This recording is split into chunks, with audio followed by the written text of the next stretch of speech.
Welcome back to the weekly news roundup. This is a chiroptophobia edition.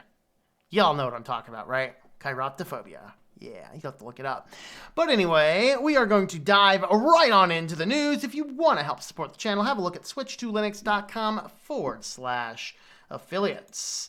All right, NASA sees an exponential jump in malware attacks as personnel work from home. So space agency report suggests employees are falling for online scams. You know, I got one of these yesterday on the public YouTube channel, not the one I actually log into the account from. That's like, we've detected illegal link activity.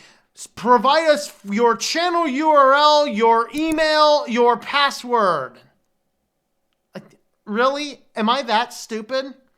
I don't think so. I need to collect all these ones. That's actually one of the first junk YouTube spam emails I've gotten in a long time, though. So I was kind of impressed with their ingenuity on that one. But never mind. But NASA, as more and more people are working at home because of chiroptophobia, then people are working in insecure networks. People are relying on their own networks. And we're starting to realize that maybe everyone working from home for companies is not the best option because the radical insecurity that most people's home networks happen to include.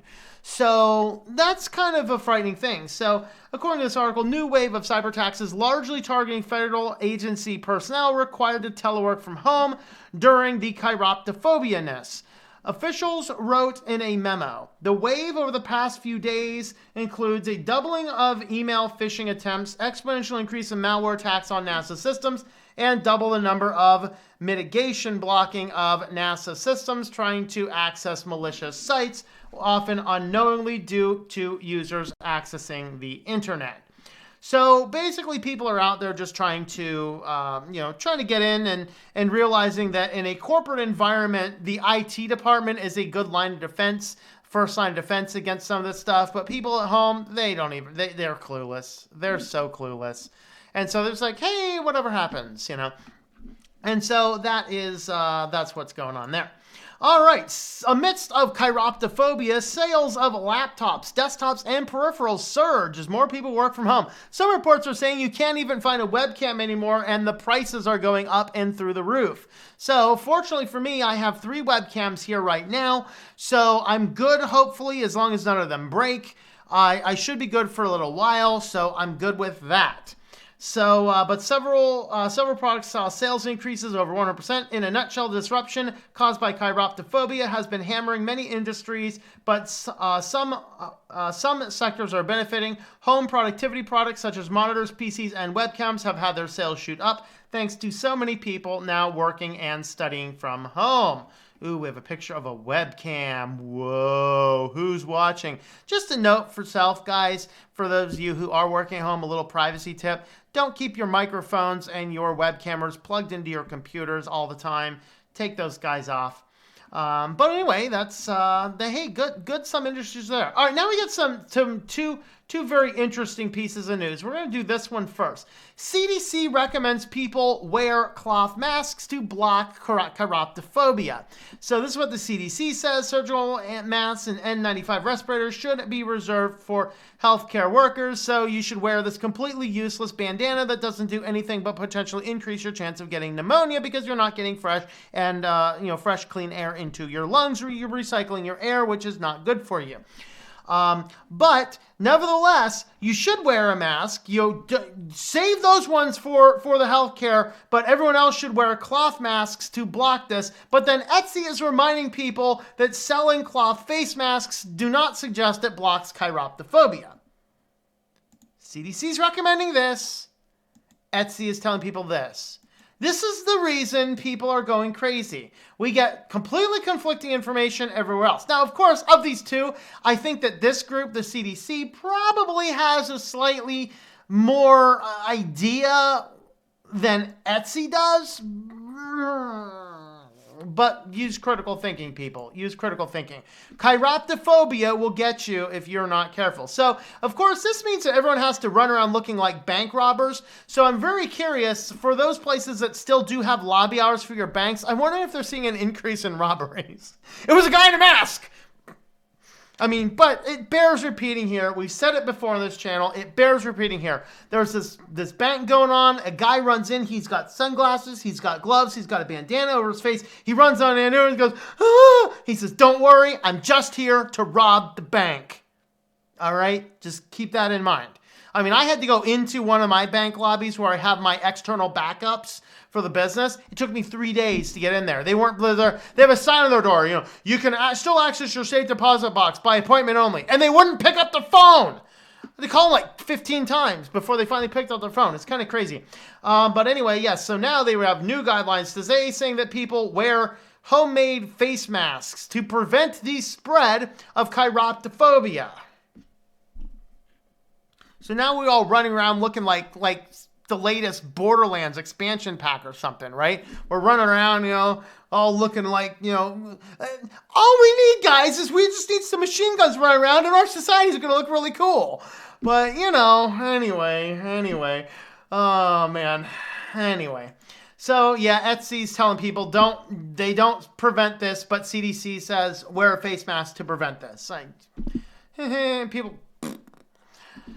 all right. So some Verizon customers say they can't get internet installed or repaired until November as the company quietly cancels in-person service.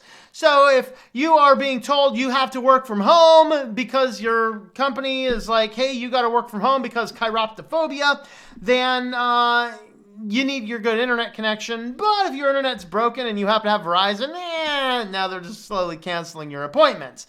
So they're canceling in-person technician visits for customers who need internet installed and repaired at their homes and businesses amid lockdown orders. They're saying technicians will not be able to enter homes or businesses, but appear to change their policy shortly after, reflect the company's simply minimizing at-home work. So, in other words, if you have Verizon right now, just hope that nothing goes wrong because chiroptophobia is going to kill us all. Why not, right? And on to our feature story of the day. Facebook begins sharing more location data with chiroptophobia researchers and asks users to self-report symptoms. So the company's Data for Good program. Facebook has a company or a program called Data for Good. Hey Alexa, should we trust Facebook? Order unicorn meat. Confirm. Order unicorn meat. I'm telling you, people, that's like a politician. It reminds me of another joke. All right. So this woman runs into an office, towing this little 7-year-old boy in hand. He's being dragged in, runs right on in. It says mayor. She runs right on into the mayor's office, and the mayor looks up. She points her finger at the kid and says, look what you'll become if you don't start telling the truth. Yeah, that's right. Facebook begins sharing more location data. So they're expanding the program that grants researchers access to data about movement patterns in an effort to help improve our understanding of chiroptophobia, the company said today.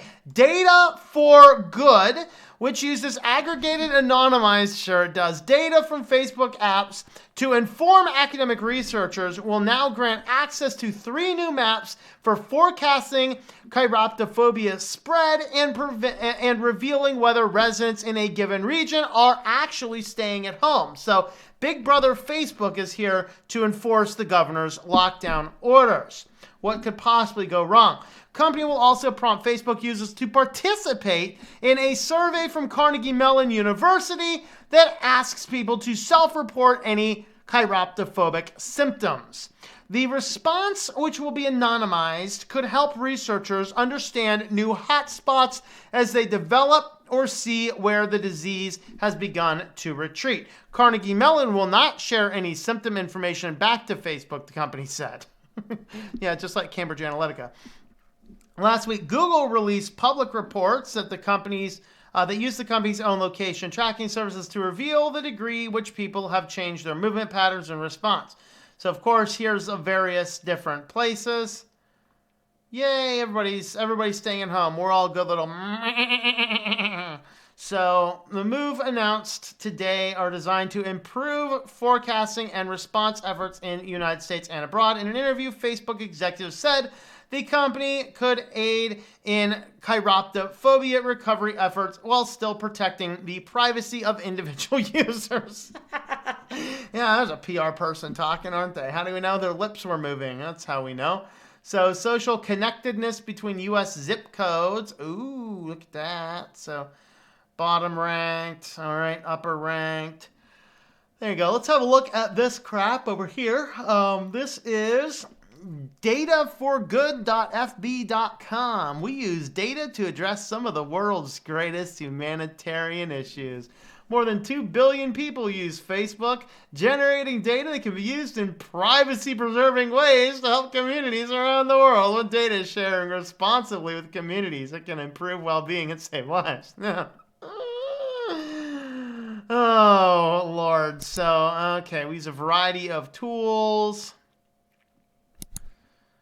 Oh, boy. When Facebook starts talking about data for good, I start getting very terrified. That's right. Boy. So, anyway, what do you guys think? Are you going to share your symptoms with Facebook /Carnegie Mellon? Let me know in the comments down below.